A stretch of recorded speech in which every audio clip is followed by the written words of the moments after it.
Hey guys, Bugcat7 here. Alright, it is May 2nd, 2018, and what you see behind me here is the Sherman Museum and Historical Society, and this basically is the other entrance to the Mallory Trail. Actually, it's the original entrance to the Mallory Trail, which is right over there. And you can see some old stone wall construction. Now, this farmer's field obviously was used, and it's a excellent field over here, relatively flat, sun all day. So you can see the old stone wall there, but you know, if you take a close look at it, you can see it's been added to, and it's really not in good shape. If you take a close look at some of it, it almost looks like a farmer's clearing pile. It doesn't look like a wall.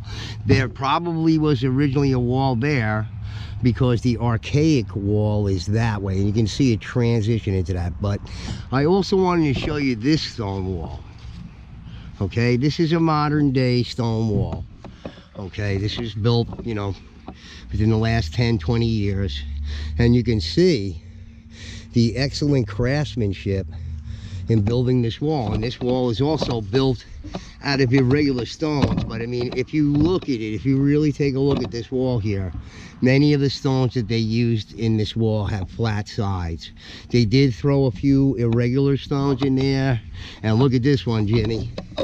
Look at that. That could be an artifact for all we know, that they stuffed in there to sort of imitate the archaic stone wall construction. Now, if you come down here, the wall continues. This is all new wall here, and then over here you can see the transition into the archaic stone wall. So they followed the same line as the archaic stone wall, which goes up there, and you can see in the distance the size of the stones used at that part of the wall are just huge.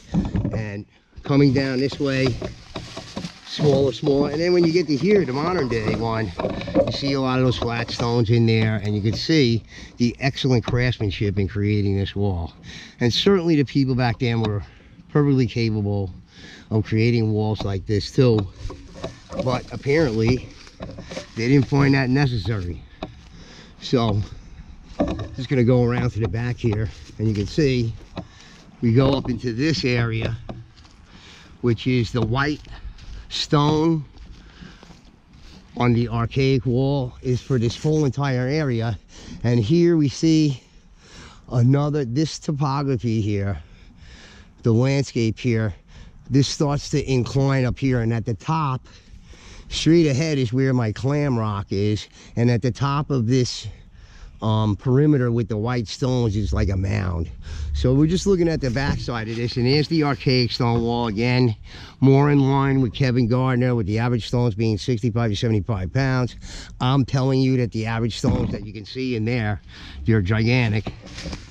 Okay, these are more than 75 pounds, you know, and there's a lot of them. And there's a less fieldstone in these walls than there are in the modern day stone walls. Even on that side over there, the stones in this side are just gigantic. I mean, you know, these are weighing over hundreds of pounds, you know, 1,000 pounds, thousands of pounds, or whatever it is. And it went down that way. And I have a feeling that that wall was cannibalized and just a trace was left, and then they just rebuilt the whole entire wall down there, you know, in the past 10-20 years. I just wanted to show you the transition here, okay, between the modern wall to the archaic wall. And that's what I see as being the archaic wall.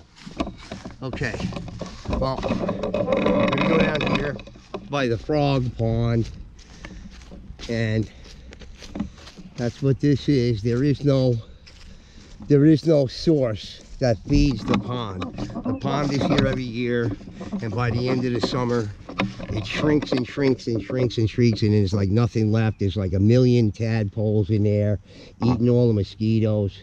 And right on the outside of the frog pond here, you have this thing here, which is a little stone construction thing. This looks like a watering hole for livestock, created by colonists and settlers. You see it's like sectioned off, and it gets water in there as the frog pond does, and I guess that was a way for these guys to water their, you know, other animals, or for whatever purpose it was here. And this frog pond over here, I guess, you know, they utilize this, although the water would be stagnant and not really good because there's no fresh source to feed this over here. Like I said, it goes away after a while. But I'm going to stop the video now, and we'll end it, and then I'm going to go to the other side. We're going to take a little bit look at the frog pond in the area around there, because it's a little something interesting to notice over there. All right, guys, so Bugcat signing off, and I'm going to move to the next area.